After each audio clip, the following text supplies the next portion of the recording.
Bonjour tout le monde, bienvenue dans une nouvelle vidéo. Vous devez vous dire, on est le lendemain et encore là, il y a un autre book haul, un autre recevage de colis, si je peux faire ce néologisme. Donc oui, effectivement, en fait, le plan de départ dans mon esprit, c'était de vous présenter et le unboxing et le book haul du mois d'avril dans la même vidéo, puisque je n'ai pas tant de livres que ça à vous présenter. J'ai juste acheté 3 livres en fait ce mois-ci, mais il y a eu... ben, comme dans l'esprit du vidéo précédent où j'arrivais pas à trouver mes mots, ça s'empirait avec le book haul, donc j'ai décidé de les séparer et donc ça va faire des vidéos plus courtes et c'est très bien comme ça peut faire beaucoup de bien. On va commencer, comme je vous l'avais dit, il y a 3 livres que j'ai achetés, un livre pour tout âge, ben pas pour tout âge, mais adulte, et les 2 autres pour la jeunesse spécifiquement. D'ailleurs, j'ai déjà lu ce 3e livre mystérieux et je vais très certainement faire une vidéo coup de cœur dessus parce que il est juste merveilleux. Donc, on commence avec La Douce Empoisonneuse de Arto Passelina, qui est un auteur finlandais et que j'ai aux éditions Folio. Donc, La Douce Empoisonneuse, j'en ai entendu beaucoup de bien quant à l'humour qu'il y a dedans. Dans mon esprit, le stéréotype, ce que je connais des auteurs et de l'humour des pays nordiques, c'est assez noir, c'est assez croustillant, cynique, et puis moi c'est ce que je recherche. En bref, l'histoire c'est celle d'une vieille dame, veuve du colonel Ravaska, qui à chaque mois reçoit sa pension. Hein. Donc c'est une petite vieille qui mène une vie normale dans son jardin et tout. Mais à chaque mois, à chaque fois qu'elle reçoit sa pension, il y a ses 3 enfants, donc sûrement 2 petits-fils et un neveu, bref le reste de sa famille qui reste, qui vient comme des vautours essayer de lui piquer tout son pognon. Donc elle, un jour, va décider de concocter un poison pour se défaire d'eux et de se suicider. Une dame qui veut se suicider, pour moi, c'est assez lourd comme sujet, mais le fait qu'il y ait beaucoup d'humour dans l'histoire, ça doit sûrement rendre la chose assez intéressante. Donc, j'ai très hâte de découvrir ce petit livre-là. Ensuite, le premier des 2 romans jeunesse que je me suis procuré s'intitule Les Colombes du Roi Soleil, écrit par Anne-Marie Despladuc, et ici, c'est le tome Retrouvailles à Versailles. Donc, je vais vous faire un peu brosser le portrait de c'est quoi cette série-là. En fait, j'ai acheté les 4 premiers tomes de la série quand la librairie au mois d'octobre avait fermé, si vous vous souvenez bien. Et c'est une série que j'avais découverte quand j'étais jeune et que j'avais beaucoup aimée. C'est l'histoire de jeunes filles qui vivent au temps de Louis XIV, qui vont évoluer dans ce monde-là, autant à la cour qu'ailleurs. Mais elles viennent tous bon, de la cour, hein. Soit orphelines ou quoi, elles sont élevées dans une grande maison. Et quand je suis arrivée à la librairie et que j'ai vu ça, ben...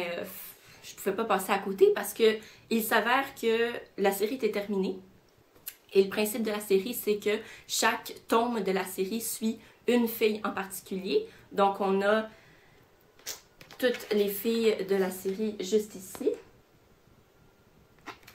Et puis, donc la série était terminée et là, l'auteur, en fait, publie un dernier livre qui va tout réunir ces jeunes filles-là dans les retrouvailles à Versailles. Donc c'est vraiment un livre qui conclut, auquel on s'attendait pas, mais que, paraît-il, on lui demandait beaucoup. Et puis c'est aussi une édition limitée, donc je pouvais pas passer à côté parce que on a la signature de l'auteur à l'intérieur et on a des fleurs sur la tranche.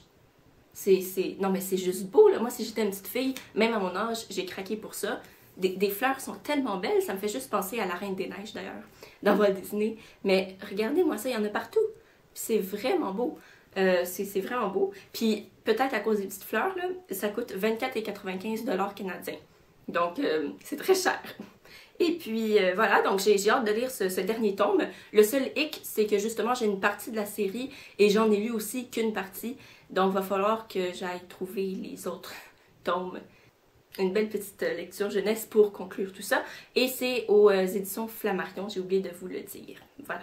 Et le tout dernier livre jeunesse que je vous présente aujourd'hui, c'est mon plus récent coup de cœur. J'ai l'impression d'avoir très souvent des coups de cœur, mais sachez que je désigne pas un coup de cœur à la légère, c'est juste que ça vient me chercher profondément. Et il y a plusieurs livres que je lis depuis 8 mois et qui viennent me chercher profondément. Il s'intitule « Je m'appelle Livre » et je vais vous raconter mon histoire.